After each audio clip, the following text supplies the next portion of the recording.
My home state is West Virginia. Over time, I became fascinated by the legends, folklore, and culture of West Virginia. I began to appreciate our lifestyle and way of doing things. I realized that not everyone lives like we do, and certain things I've taken for granted as ordinary are actually very strange to others. Throughout my childhood, I think I'd vaguely heard about the Mothman. Most people in West Virginia seem to at least know the name. It wasn't until later on that I'd know the details of the Mothman story. I read about the Scarberry and Mallet Mothman sighting in middle school, and then in high school I began reading books on the subject that I found in the library, and really started to focus on it.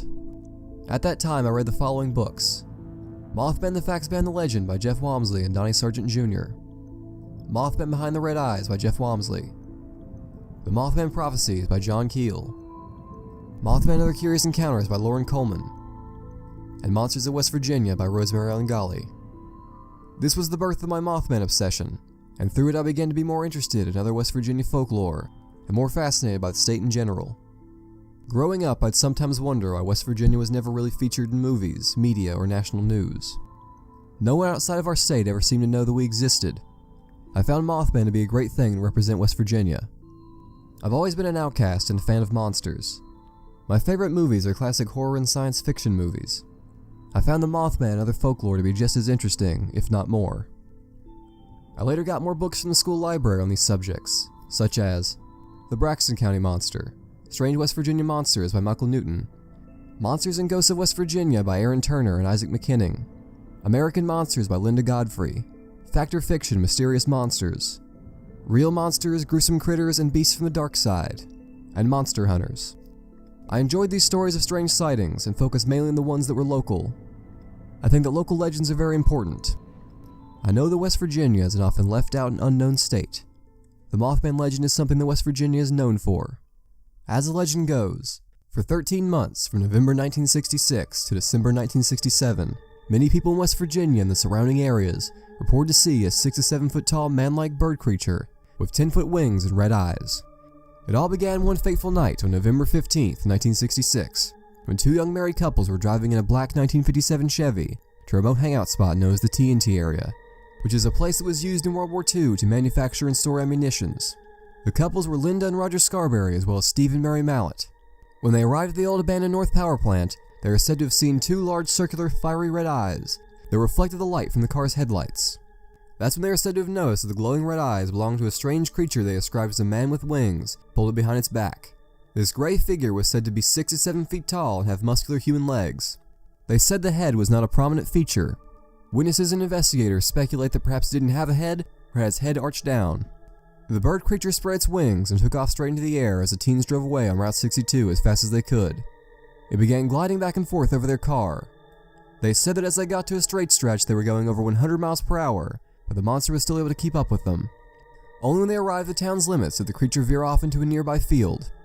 The Scarberry Mallets were then left wondering what to do next. You've got to ask yourself, what would you do if you genuinely thought you saw a monster?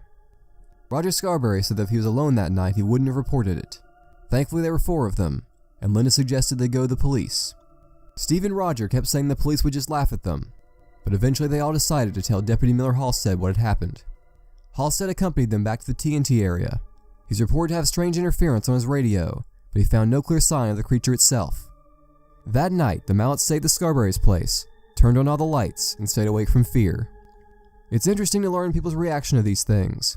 These are stories of mankind's reaction to monstrosity. We should never forget the psychological and human aspects. Regardless of anything, the people themselves are real.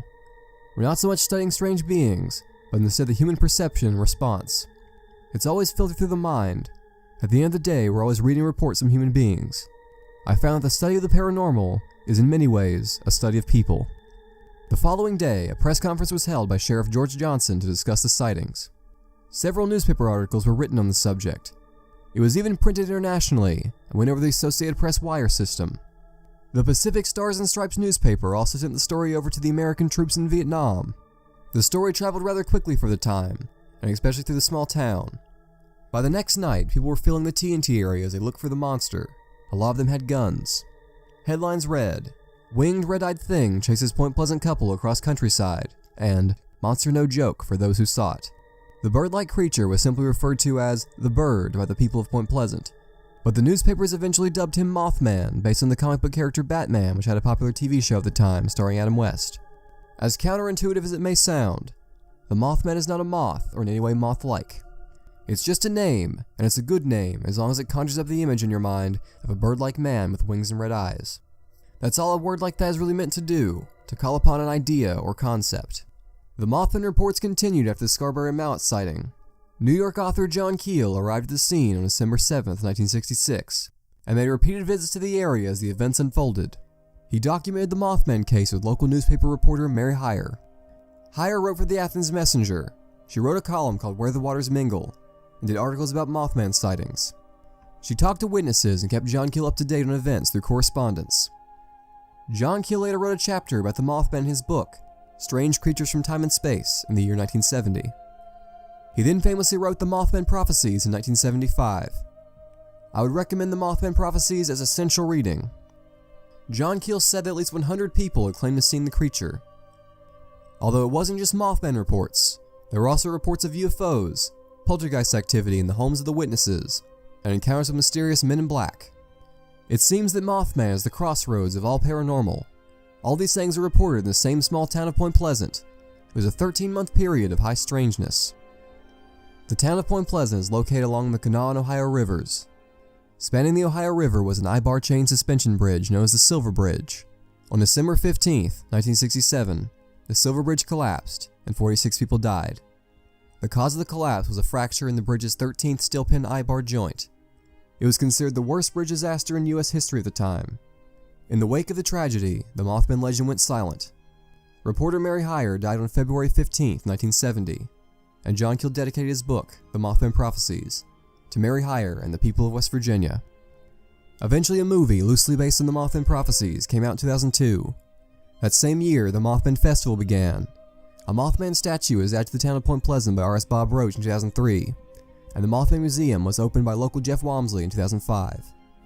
Mothman sightings may have halted in Point Pleasant for a while after the bridge collapse, but the creature has been reportedly seen in the area over the years since then. However, these occasional reports have yet to be as frequent as the original 13 months from November 66 to December 67. I consider myself to be a skeptic. I can't accept anecdotal evidence as factual. Still, I understand the importance of these legends. I try to keep the folklore alive and accurate to the words of the witnesses. The Mothman legend is a great folktale and has quickly become my favorite story. There's something about folklore that is better than fiction. No one person owns it. It builds like a snowball rolling down a mountain. It's oftentimes real people in real locations seeing false things cloaked in emotion or fear. It's a grand fiction that plays itself out in the stage of reality, a magic trick we often unintentionally play on ourselves. It's a painting on the canvas of human perception, an art form of illusion crafted on our sight and our environment. In April of 2015, while I was still in high school, my friend Brandon noticed that I was reading a Mothman book, and told me that he once encountered something that he considered to be the Mothman. I took interest in his story and wrote it down immediately. He said that one night in 2008, there was a power outage in his small community. He was getting hot in his house with no air conditioning, but it was raining, so he decided to go out into the dark to cool off. He said that while standing on his porch, he saw the glow of two red eyes staring at him on the bottom of a nearby hill. The wooded hill was just beyond the town's creek that separated the woods from his small backyard. He grabbed an axe that happened to be laying on his porch and threw the axe at the creature. He said, it made a shriek and ran off. I asked Brandon if it was maybe something else, like an owl or something, but he said that it stood too tall and it had the big glowing red eyes. Brandon said that when the creature was standing on the hill, he saw the lightning strike. It illuminated the figure in the darkness, and he could see the creature's wings. It was interesting to know someone who claimed to have seen the Mothman. He stated his sighting to me in a very matter-of-fact way, and was very confident in his story. Human beings are a social animal, and storytelling and mythology is a major part of our existence. There are very few things more important than the art of storytelling. A lot of people have had experiences they can't explain, and it's a part of our culture to share these experiences. The entertainment value and thought-provoking nature of these stories is not something to be overlooked.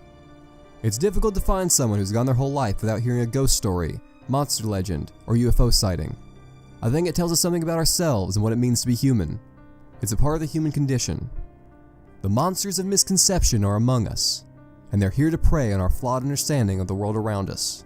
Colorful lights pass us by in the cold night air. Ambling monsters cross our path. Inexplicable sounds plague our old houses and buildings. leaving much of humanity waiting in the darkness, calling out the same phrase, "What was that?" The Mothman legend was on my mind a lot after Brandon told me his sighting, but it wasn't until senior year that my interest was renewed and I truly got involved. On February 9th, 2016, just as the day had fully turned to night, the power went out, pitch black. It was a cold and snowy night. I managed to go and get a flashlight, and for hours I sit there moving the light along the walls to pass the time. That's when the idea of the Mothman suddenly returned to me, in the form of a primal gripping fear. Perhaps the power outage had reminded me of the story my friend had told me.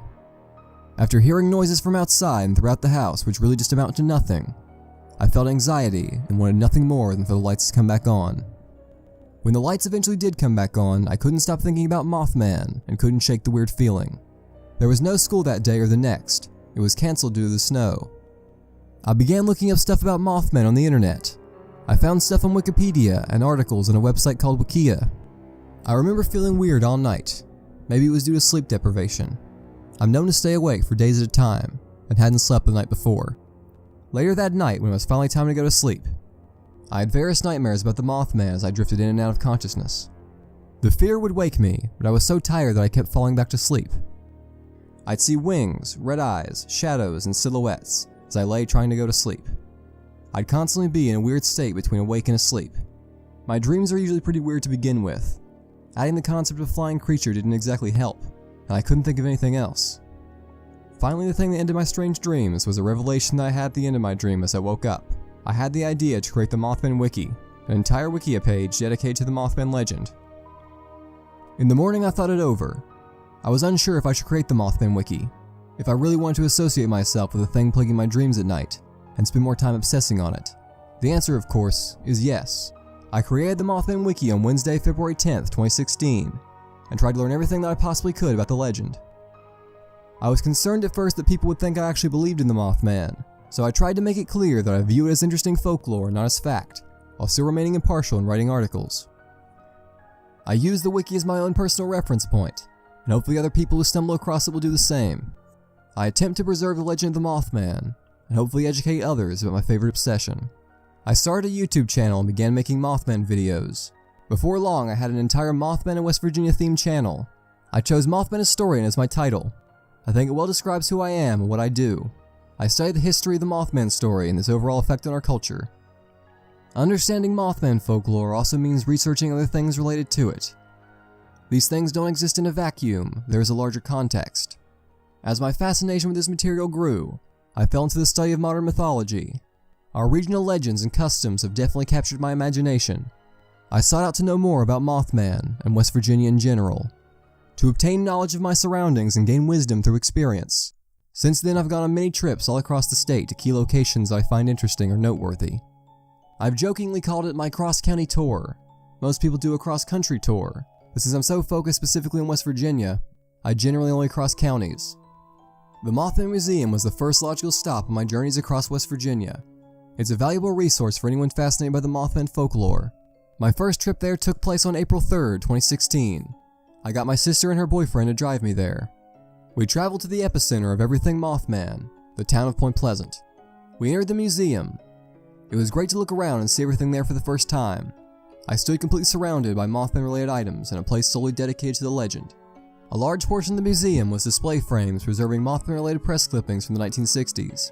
These important news articles document the strange sightings and offer a glimpse back into the time in which these things were being reported.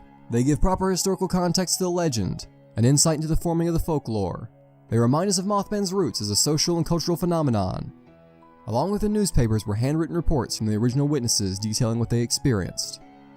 Along with these artifacts was an array of Mothman artwork, merchandising, and screen-used props from the Mothman Prophecies movie.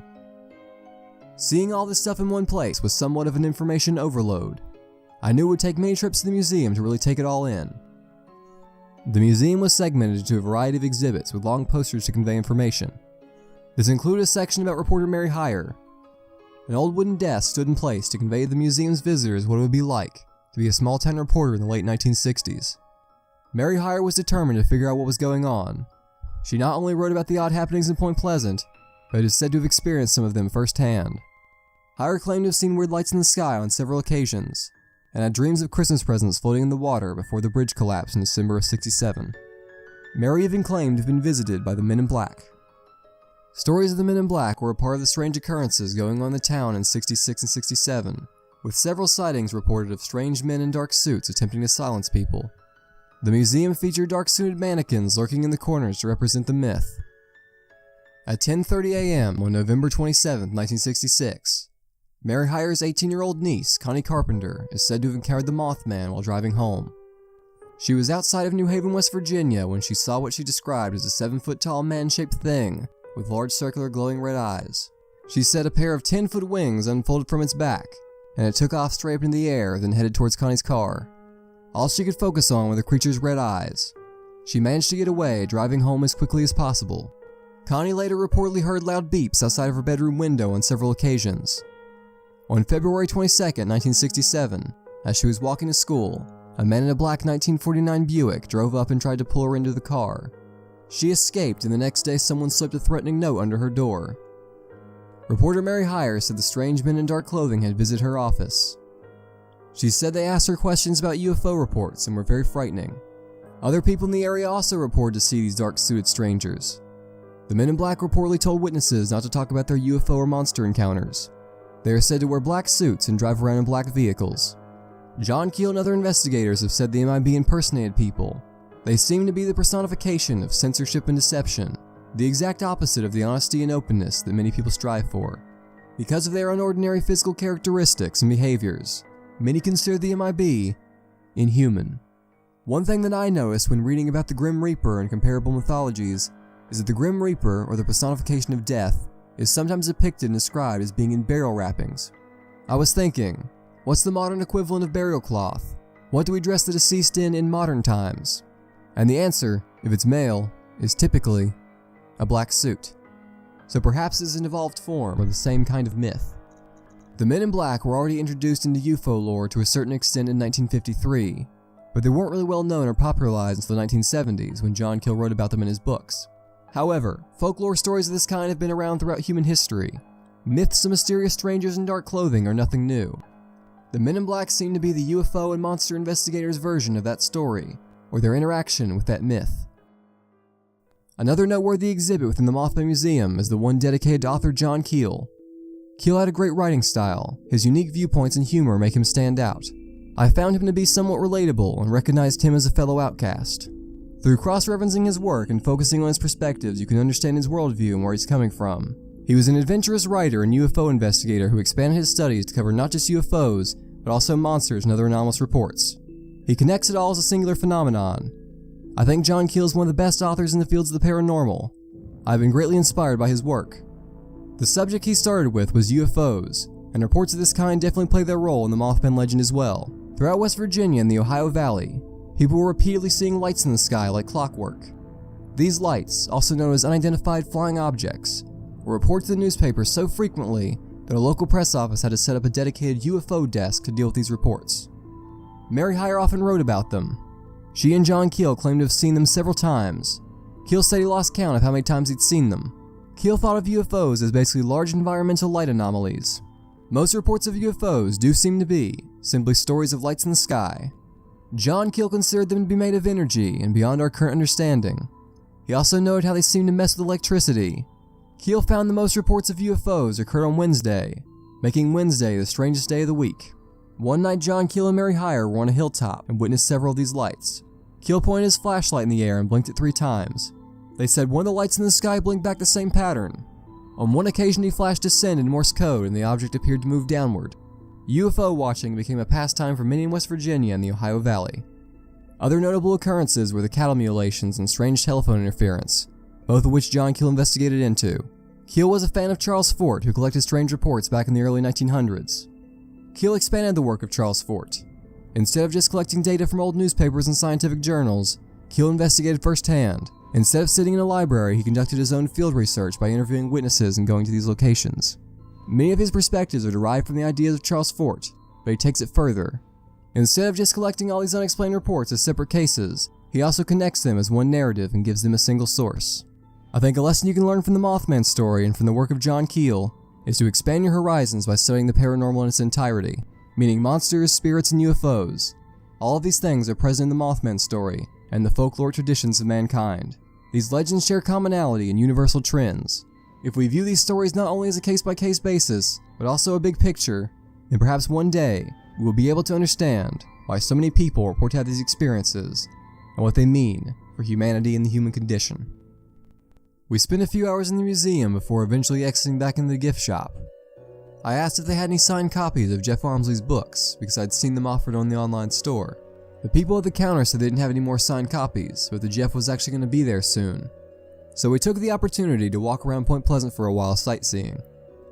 First we went to the Mothman statue by artist Bob Roach. It was amazing to finally walk up to that and see it in person after knowing about it for so long. It's a massive stainless steel structure and an impressively detailed work of art. I've returned to the iconic statue many times since then, and it's always worth appreciating. Then we checked out the murals painted on the flood wall, and enjoyed the view of the Ohio River and the Silver Memorial Bridge. Along the path we saw all of Bob Roach's other statues. We went to the state park, a place dedicated to the town's history. There we saw Chief Cornstalk's monument, the Panther Petroglyph, and the Battle of Point Pleasant Memorial. We continued to look around the town as we headed back to the museum. As we were walking, I realized how quiet and beautifully isolated the place was. We were able to just walk in the middle of the street. There was no traffic or people.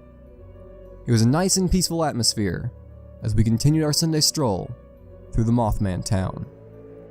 Because of it being Sunday, most places were closed. That included Harris Steakhouse, also known as the Mothman Diner. We saw the Mothman logo on the window and the various Mothman art below it, and later discussed how we should eat there next time. We passed the diner and returned back to the museum. That's when I met museum curator Jeff Walmsley, whose books were some of the first Mothman books I'd read. I liked all the Mothman newspaper articles in the book, his interviews with the witnesses, and his passion for the subject matter. While John Keel was an outsider that was there as the legend was being formed, Jeff Walmsley was a Point Pleasant local looking at the Mothman case after the events occurred. In a way, this makes him the original Mothman historian, and I have been inspired by his efforts to preserve the folklore through his books in the museum. He understands that the Mothman's become a part of his town's history. I got Jeff's autograph and we stood around chatting for a while about Mothman, the town of Point Pleasant, and so on. Jeff gave me a free Mothman mug for making such a large gift shop purchase. My sister told him how I kind of want to do a Mothman movie, and don't we all really after the 2002 film came out and didn't live up to certain expectations. Pretty much anyone who likes the Mothman wants to do that, to make a film more authentic that sticks more to the source material. Jeff said that he now teaches graphic design and art at a school center in Point Pleasant. He mentioned how he still wants to do a third book, but doesn't want to rush it out and needs to make sure it's quality. He said he tried to get the Mallets and Roger Scarberry to be interviewed, but they won't. I asked if he was related to Mothman witness Marcella Bennett. I heard her maiden name was Walmsley. He said that he gets that question a lot and that he's not related to her or the other two Walmsleys that died on the Silver Bridge collapse. The Marcella Bennett story is among the more interesting Mothman reports.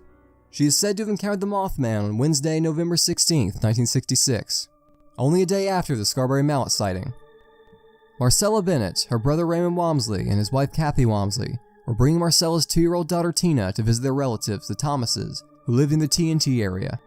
When they got there, they realized the only ones home at the time were the Thomas children. After exchanging a few words, the Bennetts and Walmsleys headed back to their car. It was about 9 p.m. at this time. That's when they spotted some strange lights in the sky that hovered over the trees. Raymond stopped when he got to the bottom of the steps and tried to get Marcella's attention. She told him that she didn't want to see any lights. He asked her again, but she ignored him and began walking to the car, carrying her daughter. That's when she is said to have seen the creature out of the corner of her eye as she was unlocking the car door. It stood up from behind the parked car. She first saw men's legs that looked like they were covered with gray feathers. She said the wings were drawn in towards the body. The head was tilted sideways and sunken into the shoulder area. Marcel described the creature as over 6 feet tall with feathers. It just looked like a giant bird, but yet a man.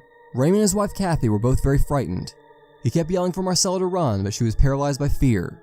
When Marcella finally managed to turn around, she took about 4 steps towards the house before falling to the ground in a state of shock on top of her daughter. She was unable to get up as if in a trance. Marcella heard the flapping of wings as she was trying to run. After pulling herself together, she picked up her child and ran to the house. The family locked themselves into the house. Marcella's hands and knees were badly scraped and bruised. She'd been burned from falling on her lit cigarette, and the side of her face was bleeding from where she had fallen. The children inside were all screaming and crying in panic. Raymond Walmsley frantically phoned the police. By this time, Marcella was lying on the couch. I could hear him telling the sheriff's department to get to the TNT area because they had seen the creature. He told them they were locked in the house, but it was still outside. The Mothman is said to have shuffled onto the porch, pushed on the doors, and peered into the windows. It took the police about 15 to 20 minutes to arrive at the house, but the creature was gone by the time they got there. They had guns drawn and were searching all around the house. The front yard was soon full of police cars and curious people. Raymond talked to the police and filled out paperwork and police reports. Marcella Bennett described it as the most frightening experience of her life, and something she felt uncomfortable talking about. She said, "I would think I could hear wings flapping and noise on top of the roof. I kept feeling this thing had followed us home. Somehow she felt the creature now had a link to her and would come back. She never drove at night after her experience, and had trouble sleeping because of her horrible nightmares. She even sought medical attention at Holzer's Hospital to deal with her anxieties and lack of sleep. She didn't want to tell the doctor what she had seen, but the doctor then asked if she was one of the people who had seen the bird in Point Pleasant. She would feel the Mothman's presence at times that would send her into a state of panic. For example, she would feel as if he was in the back seat of her car, hit the brakes, and turned to look behind her." The story was detailed in the newspapers, The Mothman Prophecies by John Keel, the 2002 Search for the Mothman documentary, and Mothman Behind the Red Eyes by Jeff Walmsley. After our conversation with Jeff, we eventually left and decided where to eat. We stopped at a restaurant which happened to be the same place the Scarberry Mallets ended up at on November 15th. As detailed in their handwritten reports, after they were chased by the creature, they stopped downtown as they decided what to do next. Roger and Steve wanted to make sure the thing was still there before telling the police. Linda Scarberry and Mary Mallet tried to talk them out of it. They drove back towards the TNT area, but as they got to the field where the creature veered off, they had second thoughts and began to turn the car around. As they were turning, they noticed a large dead dog in the road. They claimed that the Mothman then jumped over their car and went through the field on the opposite side of the road. They drove back into town, and that's when they stopped at the restaurant, which at the time was called Tiny's Diner. From there they contacted the police and told their story to Deputy Miller Halstead. This extra detail is sometimes left out as not being important, but it was a part of their decision-making process when confronted with a monster, to double-check and be sure it was still there. They had to verify to themselves what they saw before contacting anyone else. Another connection this restaurant has to the Mothman legend is that Linda Scarberry's mother, Mabel McDaniel, later claimed to have seen the Mothman circling this restaurant on Wednesday, January 11th, 1967, at 5 p.m. Mabel was walking near the diner when she saw a soaring object she described as a large brown winged creature. She said the monster had at least 10-foot wingspan and a pair of men's legs hanging down from it as it flew. She said it circled over Tiny's Diner, then flew away. The thing didn't seem to have a head or neck. The wings were motionless and it was completely silent as it glided through the air. The restaurant was called Tiny's Diner back then, but now it's called Village Pizza. We went and ate some pizza while discussing the trip so far. As we went to leave, we found out that a nice couple had already paid for our food as they left. A good example of Point Pleasant hospitality. My sister went back into the museum and asked for directions to the TNT area because we wanted to see it. They gave her a map. We drove around the TNT area and saw the remains of some deer as we tried to figure out the map. This overgrown wildlife preserve is officially named the McQuintic Wildlife Management Area, but locals call it the TNT area because it was the location of the former West Virginia Ordnance Works facility that made World War II ammunition. Almost 100 large concrete domes, often called igloos or bunkers, were built into the ground to house explosives. They were designed to not be noticeable from the air. They were dotted around the area to make it difficult for the enemy to take them all out at once. In the late 1960s, the area was simply a hangout spot for local teenagers, and was even used for showing off cars and drag racing. Many of the Mothman sightings took place in or around the TNT area, leading people to think of it as Mothman's home or hideout. Throughout 1966 and 1967, many West Virginia locals and sightseers flocked to the area in search of the creature. Volunteer police officers estimated that each car in the area had at least one gun. It was later revealed that the TNT area was horribly polluted, and many of the ingredients that went into making the ammunitions were dumped and left to seep into the local ponds. Pond 13 is known for being affected the worst. A woman fishing in the pond discovered a red water seep which contained levels of TNT. In the 1970s, the area was declared an environmental disaster. We finally found the road, which was blocked off by a graffitied guardrail, which led down a path dotted with the igloo-shaped bunkers. The graffiti on the guardrail said things like, "Mothman is real," "You won't come back," and "Mothman lives here." Next to the railing was a wooden sign with the words "Run Away" written in orange spray paint. We went over the rail and walked down the path, past the pond, and found the bunkers. We saw 3 of them during our trip, and went inside each of them to look around. At one point we saw a white crane swimming in the water and watched as it flew away. It was somewhat ironic considering the sandhill crane explanation put forth by the newspapers in 1966. As we walked along the path, I honestly did hope in the back of my mind that I'd see something. We thought we heard something in the brush a few times, but that's probably just because we were expecting to. Even the slightest sound or movement in the bushes made me think I'd hopefully stumble upon the source of my obsessions, the Mothman. I just hoped that if I did, he was actually as peaceful as I like to imagine. There's something about being in the location where a legend is said to have taken place that makes it somehow seem more tangible. It was our first time in the TNT area, so we were more cautious as we explored. Stepping into the bunkers was like stepping into a black void. We looked in each of the concrete igloos until we came to an area where water blocked off the path. At that point we turned around and went back on the road. The abandoned North Power Plant building was the location of several Mothman reports, including the initial Scarberry Mount sighting. The teens speculated that the bird creature lived in the North Power Plant. The building eventually came to be known as the Birdhouse. The power plant building was demolished in the early 1990s. It was thought to be unsafe because of the frequent trespassers and the state of the building's decay. After leaving the bunkers, we drove around looking for the former location of the North Power Plant. We found it and looked through the barbed wire fence. The old rusted tank was still there, and you could see the foundation of where the building once stood. We then took the famous drive along Route 62 from that place back into Point Pleasant. It's the drive in which the Mothman is said to have chased the Scarberry Mallets. We couldn't go 100 miles an hour though, the speed limit was like 40. After retracing the path of the November 15th chase, we crossed the Silver Memorial Bridge, exiting Point Pleasant. We made one final stop at a sign on the Ohio side about the 1967 Silver Bridge collapse. We then headed home, thus ending our first outing. On June 16, 2016, we decided to go to Moundsville. The former West Virginia State Penitentiary was holding a special night tour event that allowed for free roam of the prison. With our flashlights ready, we journeyed out to see the historic and supposedly haunted location. Moundsville, West Virginia is a town that gets its namesake from a large Native American burial mound known as the Grave Creek Mound. Next to the mound, a massive stone building stands in Gothic heritage. This castle-like structure is the former West Virginia State Penitentiary. The prison suffered extremely inhumane living conditions while it was operational. There were riots, escapes, murders, and state executions. The cells were extremely small and the penitentiary was very unclean. Eventually the place was closed down for being cruel and unusual punishment. It began being built in 1866 and operated until 1995. They now give tours of the area both night and day. The Moundsville prison is considered a paranormal place because of its dark history and strange occurrences reportedly happening at the location. We approached the sleeping stone giant surrounded by shadow with the mound looming over. The landscape formed a dark silhouette as our vehicle parked outside the doors of our violent past. A striking piece of architecture among all the modern neighborhood homes. 94 state-ordered executions took place at the prison. Hanging was the first method of execution used. There was a man named Frank Heyer who was sent to the penitentiary in 1931. He was executed for murdering his wife. However, when the trapdoor beneath him was opened and his full weight was put on the noose, he was decapitated. The public was initially allowed to attend these hangings, but after this incident, it became invitation only. There are 13 steps leading to the gallows, to represent the dozen members of jury, and the last step, the judge. The hangman's noose also has 13 knots. As the story in my family goes, a relative of ours was killed and his murderer was sentenced to Moundsville. The man was the second to last to die by hanging in the state prison. Through later research, we found that man's name to be Lemuel Steed.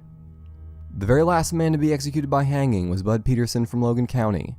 Much like Frank Heyer, he was also decapitated. In total, there were 85 men executed by way of hanging. Then, beginning in 1951, they changed their method to electrocution. The electric chair used by the prison was nicknamed Old Sparky. It was built by an inmate there named Paul Glenn. 9 men were electrocuted in the electric chair before the state prohibited capital punishment in 1965. In preparation for our trip to the area, I was looking up videos on YouTube. I stumbled across one by Paranormal Quest. I'd never really watched one of those types of shows before. I'm personally not in favor of the idea of an afterlife. I view death as an end you cannot return from. I watched the video out of curiosity, to see what they said about the prison, and to see what some of the ghost stories associated with it were. Stories of spirits are of course a major part of folklore and urban legends. I was impressed with the history side of it all, and the production value of such an independent project. The video I watched contained footage of a particular pentagram design in a prison cell, so I made the mental note to look for it when we went down there. As we entered the building, the electric chair was the first thing we saw in the waiting room area. We arrived late for the tour, so the guy sitting at the desk walked us through the first hallway, giving us information quickly, catching us up with the rest of the group. I didn't recognize him at first, but it turned out to be Steve from the Paranormal Quest YouTube series I'd seen. We went on our night tour of the penitentiary, following the tour guide through the darkness among a group of curious sightseers with flashlights. We stood in the gruesome cell blocks, listening to the stories of what the prisoners had to experience within the walls. Water dripped down the rusted bars and onto our heads, while in this gruesome maze of metal and wire. The uncomfortably small cells were numbered and featured graffiti from prisoners, the artwork of the exiled. Our tour guide explained that the cell with the partially cut door was to allow for an inmate's wheelchair. One thing often written on the cell walls was inmate poetry. Moundsville's Hall of Pain, on the north side of hell. I spent the last 6 years in a 5x7 cell. Our guided tour examined the gallows, the yard, the cafeteria, and the basement. There just so happened to be Mothman paintings in the basement, which were painted by MTV when they visited for filming. Strange West Virginia folklore painted atop strange West Virginia history. It seems that all roads in this state lead to the Mothman. The family visitors area had painted artwork of Ninja Turtles, which added a bit of levity. Apparently even prisoners need cartoons. Afterwards we were in the gift shop. That's when I figured out who Steve was. I asked him if he knew the location of the pentagram drawn on the cell. He said, "Which one?" Of course there would be more than one. Why wouldn't there be? Now the tour was over, we were allowed free reign over most of the prison.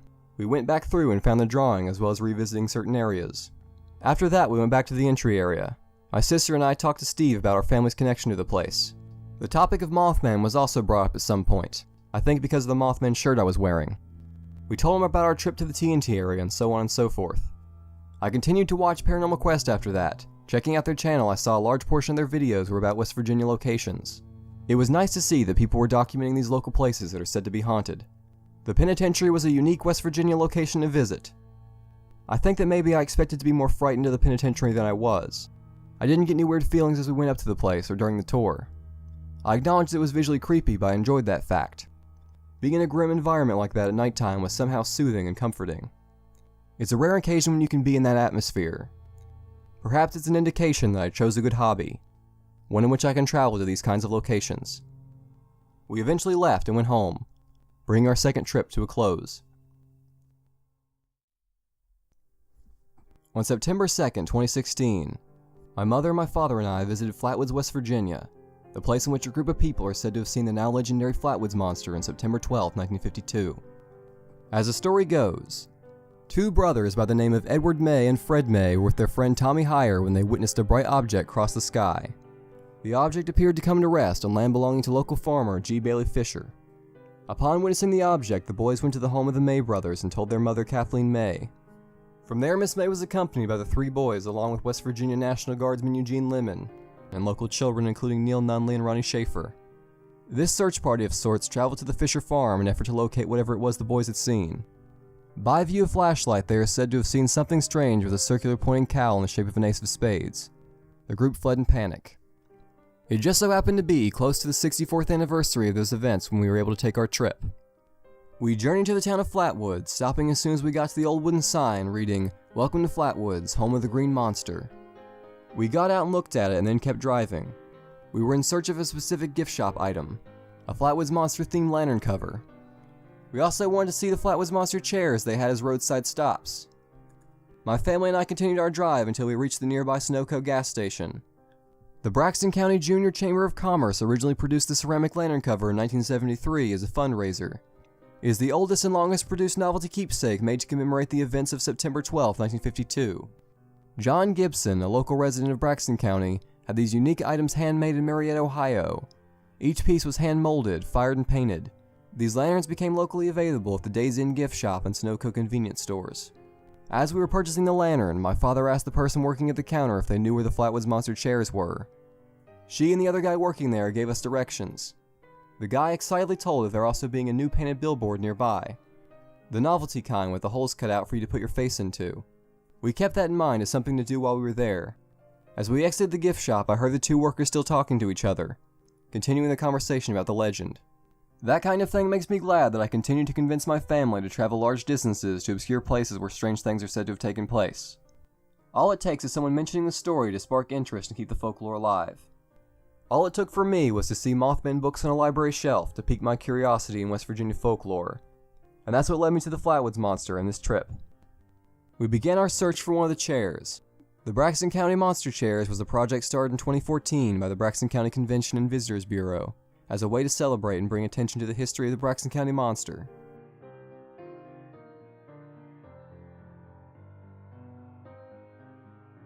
It's good to know that other people care about the history of West Virginia monsters. The chair that we saw was near a police station and another sign welcoming you to Flatwoods.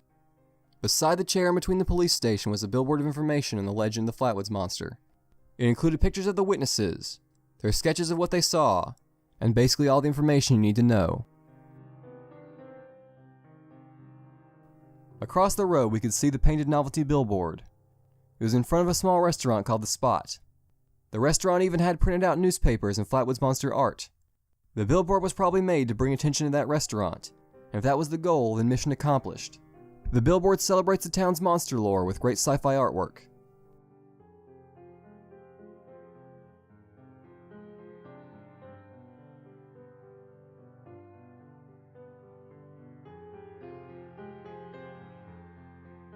At this point we wanted to see if we could find the farmland where the original sightings took place. We knew that we couldn't go to the exact location because someone owned it, but we figured that maybe we could see it from outside of a fence or something. We asked around, starting by asking a couple that parked by the chair, but they weren't from the area and didn't know. We drove a few miles in each direction, saw a few farmlands but couldn't determine if any of them were the place. Then we asked a guy at a nearby car wash, but he was from Alabama and didn't know either. Was anyone in Flatwoods actually from Flatwoods? Finally, my father went into an insurance place. There was an older guy in there who actually knew where the place was. He walked him out to the front porch and pointed to the area where the sighting took place. The guy told the sighting and even said, they definitely saw something. He said the person who currently owns the farmland is a doctor. We drove up the small road and stopped just outside the gate.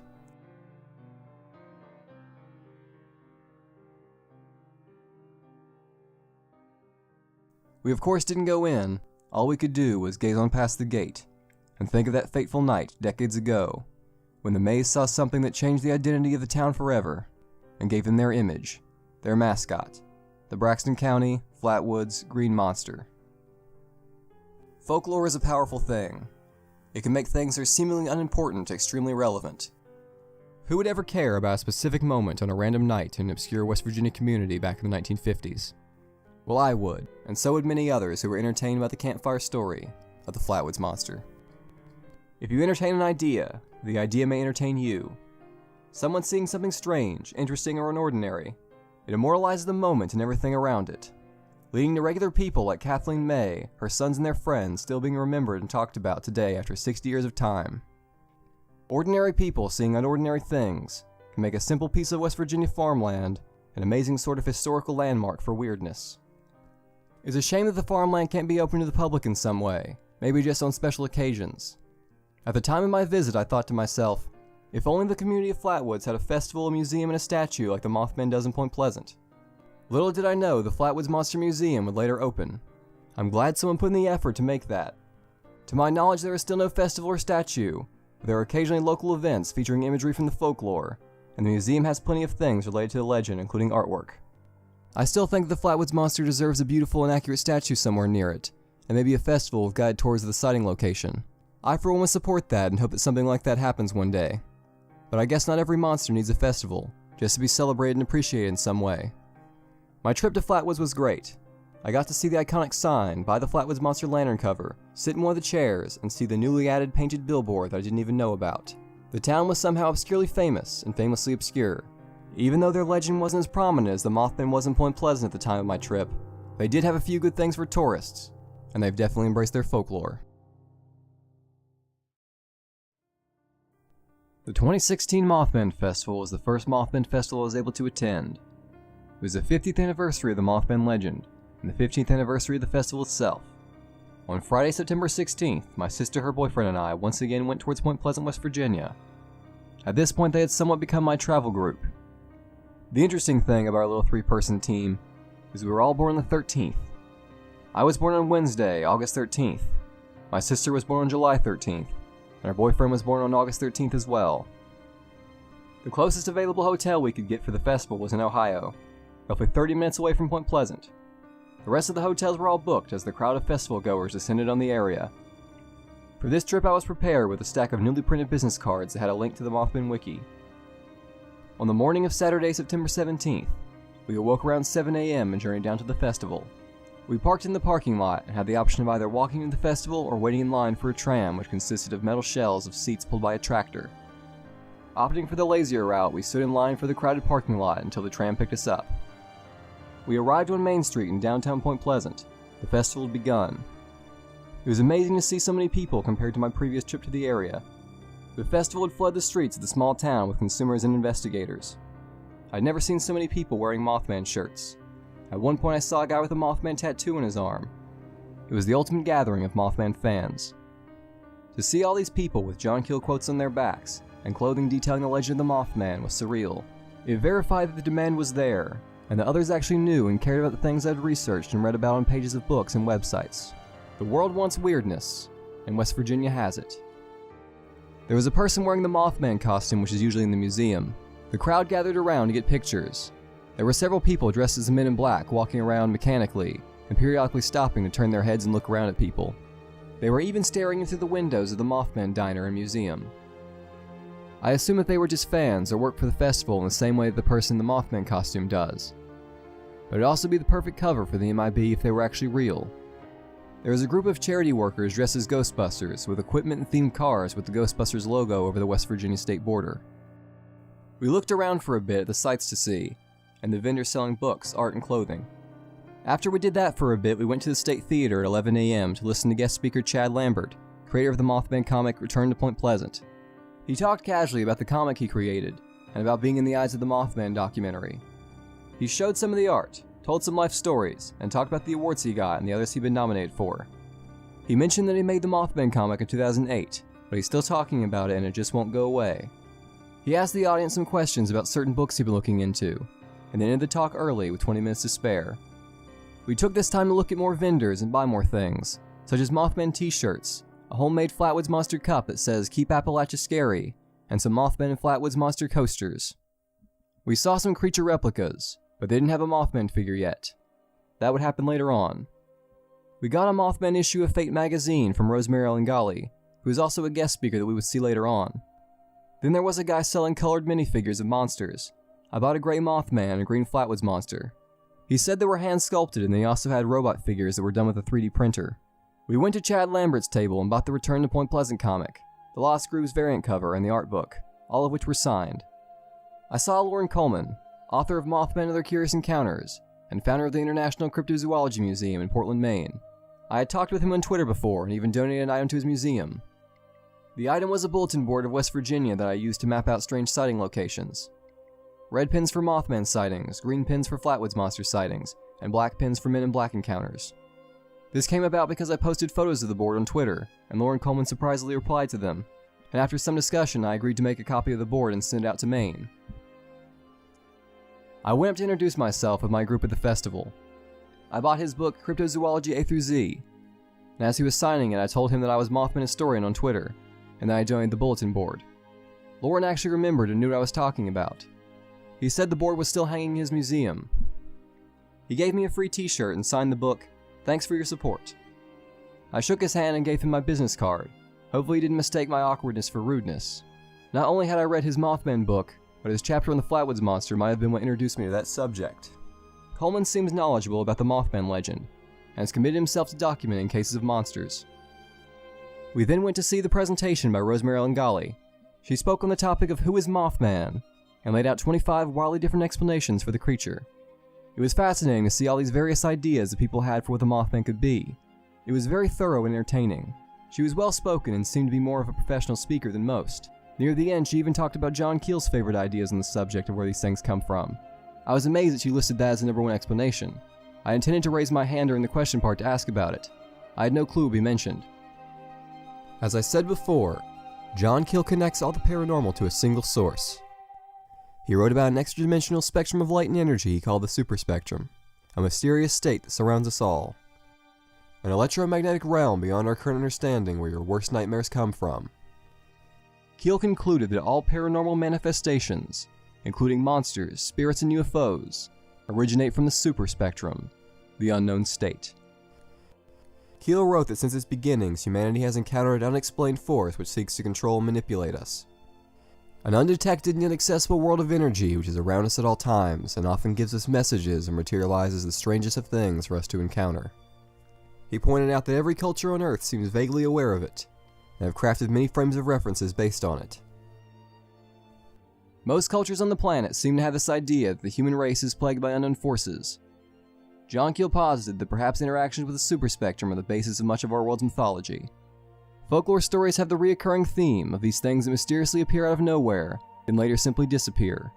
Keel wrote that these entities manifest and materialize into our reality, then dematerialize afterwards, the unknown fading from sight, and footprints trailing off into nothingness. Keel considered these beings to be tricksters that are playing games with us, and engaging in acts of deception. He said they mess with us and influence us with beliefs and misconceptions, and they have done so since the dawn of mankind. I find John Keel's worldview to be thought-provoking. It's a unified theory that ties it all together, and in a weird way it makes sense to me. His speculation is obviously something that he spent a lot of time thinking about, and is very intelligent. Keel's conclusions seem to be his honest best guess and explanation for what is going on, based on his own experiences and the experiences of others. While I agree that these things are connected and should be viewed as one, I still think of them as folklore and legends that probably have ordinary and mundane explanations. I think perhaps the root of it all is human error and observation. I think this stuff really cuts to the matter of the human experience and psyche, and speaks to what it means to be a sentient being with a flawed perception. Keel said it best in his book The Eighth Tower. Are these things mere hallucinations, tricks of the human mind, and malfunctions of the human sensory apparatus? Or are they produced by mysterious exterior force that has the ability to manipulate us? If so, what is the purpose underlying such manipulations? These are not easy questions to answer. The main point of contention is where do these misconceptions come from? Is it us, or is it them? I'm not convinced on the existence of these entities because it's something that cannot be proven with evidence. It's an unprovable and unfalsifiable hypothesis. Nevertheless, I find Keel's worldview entertaining, and think that it is the best and most cohesive view in all the paranormal. It's an intellectual exercise, and an interesting way to look at mythology. John Keel declared that belief is the enemy, and I've taken that as a motto to live by. John Keel was a proponent of the work of Charles Fort, and thus called himself a Fortian. Because I admire Keel's methods and favor his ideas, I've chosen to call myself a Keelian, a proponent of John Keel's work.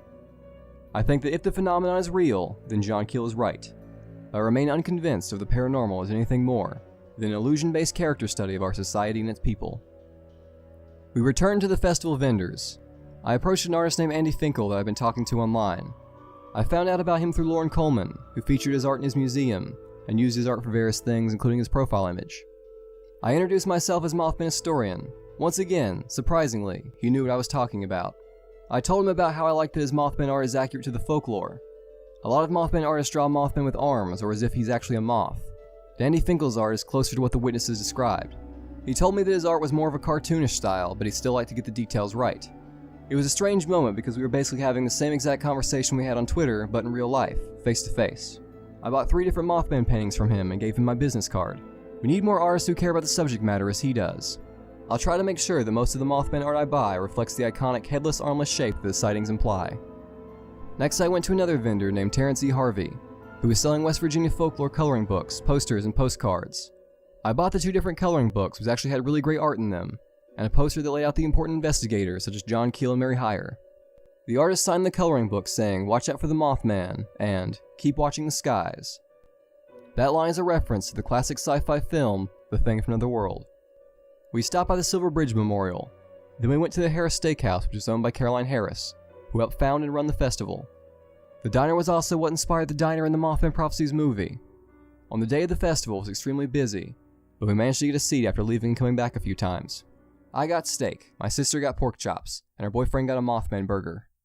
The old school diner had drawings of Mothman lining the walls all around us. This would unfortunately be our one and only opportunity to eat at the restaurant. The owner, Caroline Harris, later passed away in December of 2016. A section of the Mothman Museum was then dedicated to her in the Harris Steakhouse. After eating, we planned to see the historic Low Hotel that some claim is haunted. We would have stayed there as guests, but they had no vacancy. We were just going to go into the lobby and see what the inside of the place looked like, but unfortunately they had a sign posted saying only current guests were allowed in during the festival. We walked back to the State Theater for the next speaker. We listened to Ken Gerhard's presentation. He is a cryptozoologist and author of books such as Encounters with Flying Humanoids. He talked about various sightings of large birds that had been reported and the different explanations for them. He mentioned that people come up to him all the time and give him their sightings. It was interesting to see someone who pretty much focused and specialized on giant bird sightings. He basically collects these strange reports and just presents them to us, allowing us to take from it what we will. He seemed to know a lot about zoology. It was like a mixture of a scientific lecture on biological flight and a campfire story about giant birds swooping down and carrying people away. He even outright said it was troubling that they don't have any good physical evidence for these giant birds' existence. He seemed as if he was simply trying to figure this stuff out and have an answer for why so many people claim to see this. Perhaps it's something in the minds of the people, an evolved fear. As mammals, we have a biologically driven fear of looming predators in the sky that can swoop down and grab us. The idea of these flying monsters perfectly embodies those primal fears, which could be why similar legends of airborne creatures have been told throughout history. We look to the woods and see humanoid beasts lurking. We look to the skies and see humanoid birds flying. I guess you could say that mankind has seen itself in nature. In tight-knit groups and communities, such as tribal cultures or small towns, the people know each other closely and feel more comfortable telling of personal experiences that they can't explain. The listener is usually someone that knows them, such as a close friend or family member, and therefore is more likely to trust what is being said. These factors contribute to the stories not being ignored, being taken seriously, and passed along. We all lean on others around us that we trust to help decipher our reality, or to verify what we've seen. When you see something strange, you might instinctively turn to your friend and ask, "Did you see that?" When everyone else claims there's something that looks a certain way, then perhaps you'll see it too. The next speaker was author Nick Redfern, who spoke on the topic of the men and women in black. He told tales of men in black encounters, along with encounters of the female versions of the MIB, which are also known to be reported.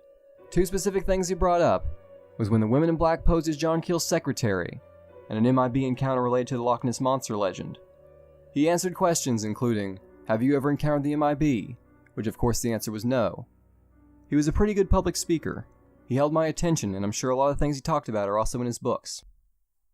The last speaker of the night was Lauren Coleman, who I'd met earlier that day. Lauren spoke generally about cryptozoology and how he got into it starting with the Yeti. His presentation had a lot of jokes in it and some pop culture references. We had to leave about halfway into the talk because we'd gotten tickets for the hayride. We had gotten the latest hayride there was available, and there wasn't really an alternative that we knew of. So we left and went down to the Farm Museum. We stood in line next to the stage listening to the Mothman band perform, as the hayride carts picked up people, drove away, and came back. The hayride vehicle consisted of a metal trailer with hay on top being pulled by a guy on a tractor. We climbed on board. Our tour guide was Jeff Walmsley. He stood in the front of the vehicle holding onto a wooden stick that was attached to the front for stability. It was almost pitch black as the hayride took us around the farmland and into the forested parts of the TNT area.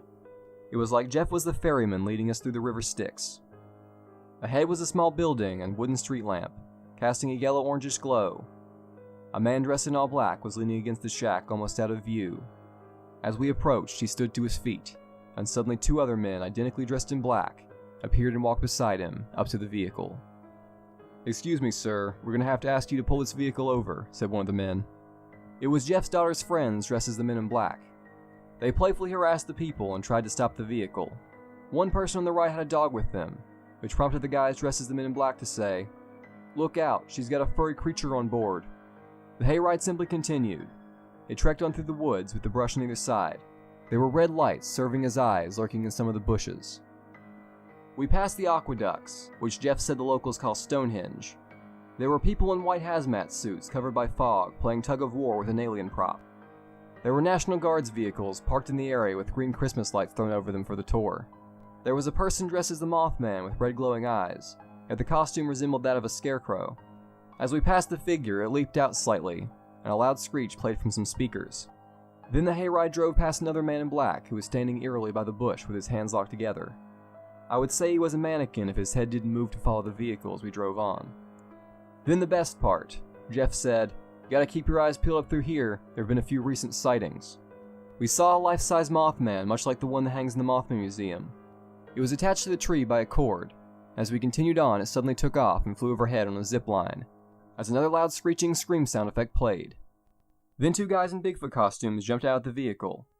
The hayride came to an end as we passed the men in black once again, and made our way back to the Farm Museum.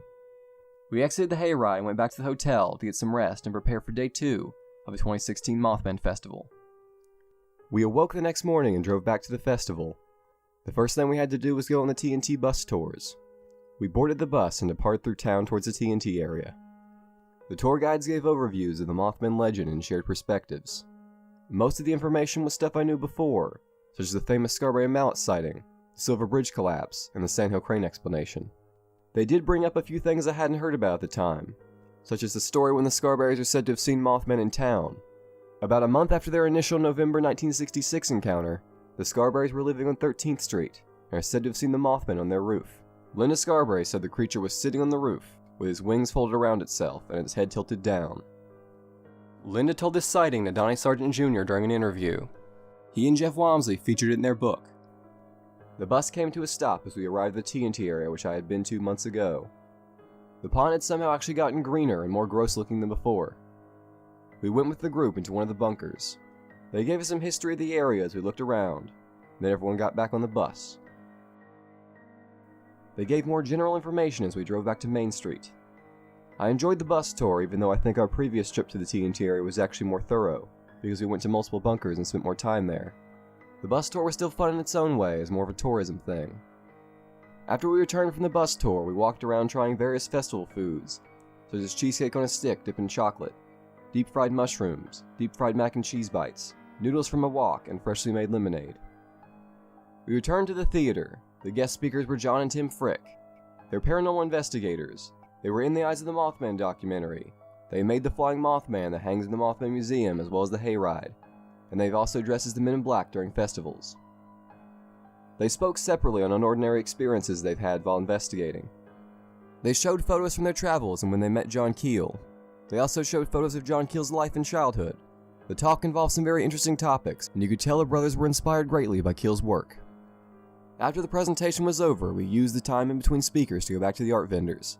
I went to a table that had tons of books, and got several Mothman and UFO related books. When it was time, I went to hear the panel discussion, which was comprised of several guest speakers.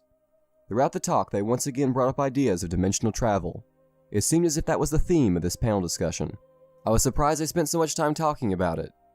I'm glad that these ideas are being discussed and I'm not the only one interested by it.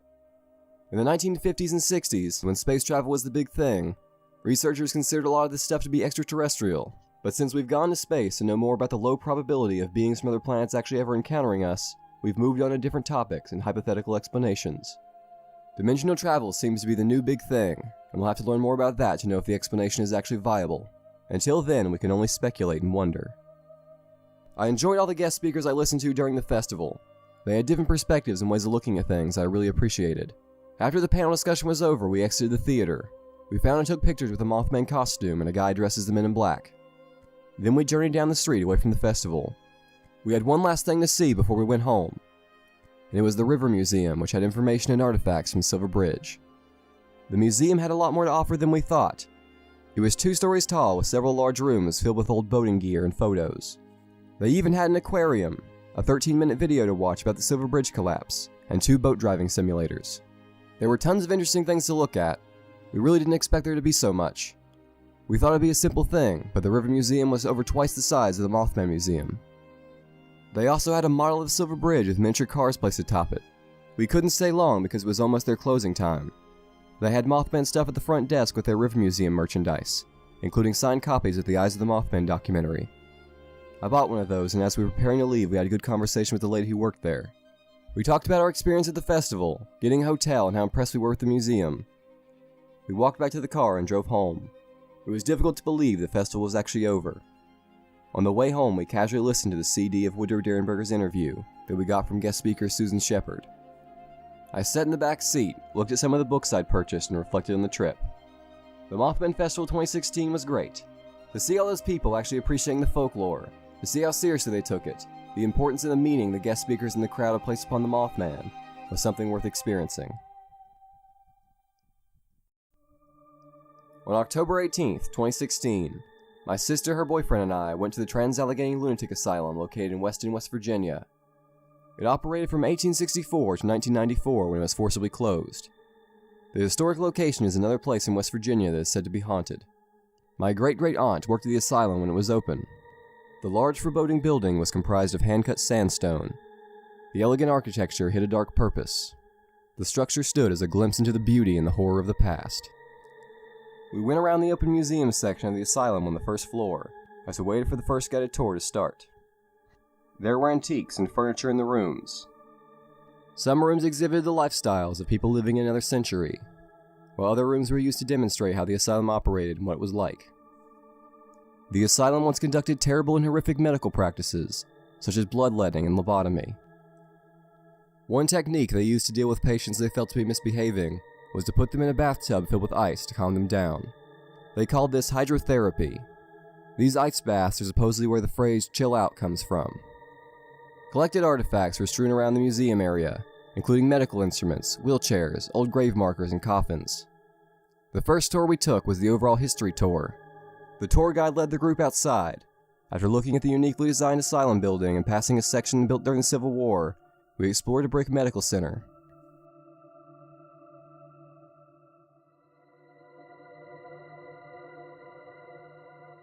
Then we went inside the main asylum. Our tour guide directed us through the decaying empty hallways. Along the way, she told history of the building, and stories of the patients who were committed there, and the nurses who worked there. We saw the doctors and the nurses' living quarters, then journeyed down asylum halls such as the women's ward and the men's ward. Many parts of the asylum were left as is, but there was also a restored section, made to look just like it was when it was operational. We came to the theater room, which had a stage and dark wood flooring. Performances took place there, and local high schools even held prom in that area. Some areas of the building were lit with natural lighting. The sun came down from the skylight window panes in the ceiling. The endless corridors of rooms extended ever onward, with open doors littering the unoccupied space. One of my favorite parts was the detail in the architecture when we went outside. The tour guide pointed out the grotesques on the outer wall. These artworks are said to have been placed to ward off evil spirits. Grotesque is a great art style that I enjoy. It is essentially a form of expression where something is deliberately ugly, unappealing, or harsh. In architecture and stone carving, chimeras and gargoyles are forms of grotesque. The second tour took us to the holding for the criminally insane, a building off to the side of the main asylum. The ward featured shutter-style windows and an open area where the inmates were kept. Unarmed volunteers would stand behind a set of bars and keep an eye on them. If a fight broke out, they were meant to contact the security, who would then contact the police. Our tour guide told us of several escapes from the asylum. There was also murder within the walls of the main building.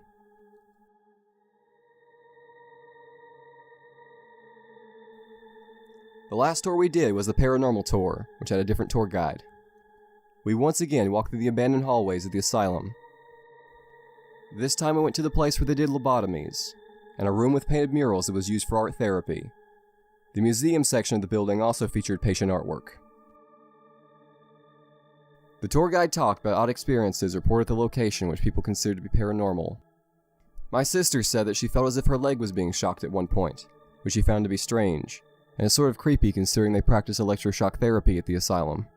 I didn't really experience anything out of the ordinary while there, but the atmosphere was definitely eerie. The halls and rooms with large wooden doors and peeling paint was a creepy environment, yet the isolation of the empty interior was somewhat peaceful. The tour guide was carrying a remote-like object with colorful lights. I saw the same device was featured in the Paranormal Quest YouTube show. It's what's called an EMF meter. It's used to measure electromagnetic fields. Paranormal investigators use them in supposedly haunted locations. If electromagnetic energy is detected, the lights light up. If they cannot explain why such energy is present at the time, then it is often taken to mean that they are encountering something paranormal. The use of this device lines up with what John Keel was saying about electromagnetic energy being related to the phenomenon. Many use these meters to try and detect spirits. These EMF detectors are readily available now, but people in the past had to make them themselves. Interestingly enough, John Keel wrote a Fate magazine article in 1992 detailing how to make an electromagnetic field meter. But Keel called it a UFO detector, because apparently that's what people were using them for. He said, and I quote, "You might try building a UFO detector. They are simple to make and they really do work. During the great UFO waves of the 1960s, several companies manufactured and sold such devices. Everyone in the sighting area seemed to have one perched on their mantle or kitchen table." He continues, "It's basically a switch that is activated by a sudden change in magnetic environment." Keel then describes how to crudely make this gadget with copper wire, magnets, and an old doorbell. He says, When a UFO visits your area, the powerful electromagnetic waves they usually emit will cause the magnet to swing against the wire ring and make the device alarm.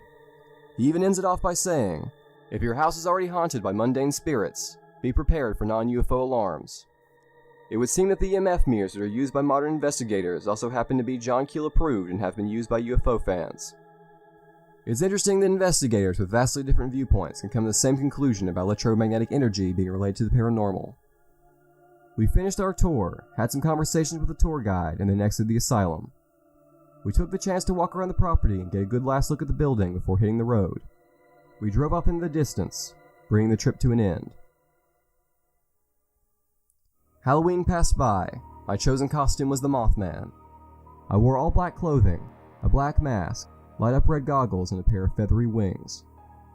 People in my small neighborhood actually recognized it as Mothman and knew what I was supposed to be. It was an opportunity to share the folklore while celebrating my favorite holiday. I think this stuff is a great form of entertainment, and maybe eventually more people will come around to that way of looking at it. Outcasts often enjoy outcasted information, such as stories or concepts that have been rejected. There is a certain stigma that comes along with liking these kinds of stories, but I think the abstract and speculative thinking is something that skeptics should be able to freely explore. But Mothman is an important part of West Virginia art and folklore. It's a part of our state's history, a social phenomenon worthy of study, and a legend worth preserving. So embrace your roots, know your surroundings, and support your local monsters by continuing to tell their stories. These were only the first 5 trips of my cross-county tour. I've since visited several other interesting places, and continue to study our history and modern mythology. I've learned a lot from my travels across West Virginia, and the quest continues.